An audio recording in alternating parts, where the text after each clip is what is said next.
अगर आप बिहार में हैं और दिवाली का इंतजार कर रहे हैं तो ये खबर देख लीजिए और उसके बाद हो सकता है कि आपकी दिवाली थोड़ी फीकी पड़ जाए। दिवाली में दिए जलाने के साथ साथ अगर आप पटाखे फोड़ने के भी शौकीन हैं तो जरा रुकिए और जान लीजिए नियम, क्योंकि बिहार में लगातार बढ़ते प्रदूषण को देखते हुए अब पटाखों पर रोक लगा दी गई है, जिसके बाद कई ऐसे शहर हैं जहां दिवाली पर पटाखे नहीं फोड़ने हैं। पूरे देश में दिवाली का इंतजार बेसब्री से किया जा रहा है। ठीक उसी तरह दूर दूर से लोग अपने गांव आते हैं, जो बिहार के बाहर है वो बिहार आते हैं और दिवाली से लेकर छठ तक अपने घर पर तीजों त्योहार मनाते हैं, धूमधाम से त्योहार को मनाने की कोशिश करते हैं। और उस दौरान चारों तरफ आपको रोशनी ही रोशनी नजर आती होगी। घरों में लाइट जलाए जाते हैं, बच्चे पटाखे फोड़ते हुए नजर आते हैं।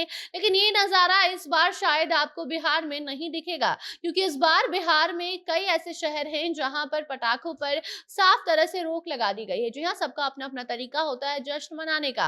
लेकिन इसी बीच अब जो खबर निकल कर सामने आई है उसमें बिहार के कई ऐसे शहर हैं जहां आपको दिवाली के मौके पर पटाखे नहीं जलाने हैं और ना ही वहां पटाखे बेचे जाएंगे। अगर कोई ऐसा करता है तो उसके ऊपर कार्रवाई की जाएगी। पूरी खबर क्या है आपको विस्तार से हम बताएंगे, मगर उसकी पहले नमस्कार। आप जनता जंक्शन देख रहे हैं और मैं आपके साथ वंदना पांडे, कैमरा पर्सन विशाल के साथ। क्या गांव हो क्या शहर हो, हर जगह दिवाली की तैयारियां अभी से शुरू हो चुकी हैं। दशहरा खत्म हुआ और दिवाली का जो त्योहार है उसकी तैयारियां घरों में होने लग गई हैं। बाजारों में भी भीड़ लगने लगी है। दिवाली एक बड़ा त्योहार है जहां दीपों से घर आंगन गांव शहर सब जगमगा उठता है। साथ ही पटाखों का भी त्योहार इसी को कहा जाता है। दिवाली पर लोग पटाखे फोड़कर खुशियां मनाते हैं, मगर इस बार ये खुशी थोड़ी बहुत फीकी पड़ने वाली है, क्योंकि पटाखों पर रोक लगा दी गई है। हालांकि पूरे बिहार में नहीं, लेकिन बिहार के कई ऐसे शहर हैं जहां पर प्रदूषण नियंत्रण परिषद के द्वारा इन शहरों पर नजर रखा जा रहा है और यहाँ पर पटाखे जलाने पर प्रतिबंध लगा दिया गया है। जिसके बाद आप अगर इन शहरों में रहते हैं, मतलब कि 4 शहर उसमें शामिल किए गए हैं, तो आपकी दिवाली फीकी होने वाली है। अब आप दिवाली में पटाखे नहीं फोड़ पाएंगे, या आपको सिर्फ लाइट्स और दिए जलाकर ही अपनी दिवाली मनानी होगी और आप उसमें प्यार बांटना होगा। आपको बता दें कि पटना, गया, मुजफ्फरपुर और हाजीपुर ये 4 ऐसे शहर हैं जहां पर दिवाली और छठ के मौके पर पटाखों पर रोक लगा दी गई है। यहाँ पटाखे नहीं जलाने हैं और ना ही किसी दुकानदार को पटाखा बेचना है, क्योंकि इन 4 शहरों में सबसे ज्यादा प्रदूषण भरा है। जो है एक बार फिर आपको हम बता दें कि अगर आप रहते हैं पटना में या फिर गया में या फिर मुजफ्फरपुर या फिर हाजीपुर में, तो आपको पटाखा फोड़ने का मौका इस बार नहीं मिलेगा। वो इसलिए क्योंकि वातावरण शुद्ध रखने की कोशिश में ये निर्देश जारी किया गया है।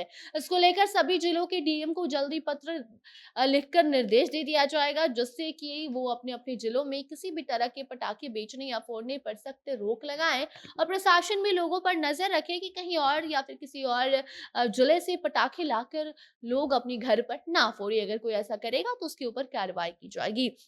आपको बता दें कि पटना में प्रदूषण लेवल काफी ज्यादा है, जिसके चलते हाल ही में आपको हमने खबरों के माध्यम से बताया भी था कि किस तरीके से पाटलिपुत्रा इंडस्ट्रियल एरिया में मौजूद कई ऐसी फैक्ट्रीज हैं जिसको ईंधन बदलने की चेतावनी दे दी गई थी और कहा गया था कि अगर वो समय रहते ईंधन नहीं बदलते हैं तो उसके बाद उनकी जो फैक्ट्री है वो कंपनी बंद कर दी जाएगी। और अब दिवाली के मौके पर ये पटाखे पर रोक लगा दी गई है ताकि प्रदूषण और ज्यादा ना बढ़े। प्रदूषण का जो स्तर है वो काफी ज्यादा पटना में है। यही कारणवश पटना सहित आसपास के कई जिलों में पटाखे पर रोक लगाई गई है। पटाखा जलाने की वजह से वायु प्रदूषण के साथ साथ ध्वनि प्रदूषण भी फैलता है और जिन शहरों में पटाखे पर बैन लगाए गए हैं वहां प्रदूषण पहले से काफी ज्यादा है, उसमें और ज्यादा वृद्धि ना हो, इसी को ध्यान में रखते हुए ये फैसला लिया गया है। जिसके बाद पटना, गया, मुजफ्फरपुर और हाजीपुर के लोग पटाखा इस बार नहीं जला पाएंगे। बढ़ते प्रदूषण पर लगाम लगाने के लिए ये अहम फैसला लिया गया है। बाकी इन शहरों में आम तरह के पटाखों पर बैन लगाए गए हैं, लेकिन ग्रीन पटाखों की अगर हम बात करें तो आप ग्रीन पटाखे खरीद भी सकते हैं, बेच भी सकते हैं और जला भी सकते हैं। यानी कि ग्रीन पटाखों के साथ आप अपनी दिवाली मना सकते हैं। लेकिन गौर करने वाली बात यह भी है कि पटाखा कारोबारी पर भी नकेल कसा जा रहा है। जी हाँ, जो भी नियम के विरुद्ध जा रहा है, पटाखा बैन होने के बाद भी दुकानदार बेचते हुए पकड़े जाते हैं तो उनके ऊपर कानूनी कार्रवाई की जाएगी। और लोगों से भी लगातार ये आग्रह किया जा रहा है कि किसी और शहर से लाकर वो पटाखा ना जलाएं, अपने पर्यावरण की सुरक्षा स्वयं करें। बाकी इस मामले में कोई भी अपडेट आती है तो आप तक हम जरूर पहुंचाएंगे। साथ ही ये भी बोलेंगे कि अगर आप दुकानदार हैं या फिर खरीदार हैं तो आप उस खबर से सीख लीजिए और अपने शहर को प्रदूषण मुक्त बनाने के लिए आगे आइए। प्रतिबंध लगाए गए हैं अगर पटाखों पर, तो आप पटाखा मत जलाइए, ग्रीन पटाखे जलाइए, उस पर बैन नहीं है। बाकी अब उस पर आपकी क्या राय है कमेंट बॉक्स में जरूर बताइएगा। वीडियो को शेयर कीजिए और बाकी खबरों के लिए बने रहिए जनता जंक्शन के साथ। धन्यवाद।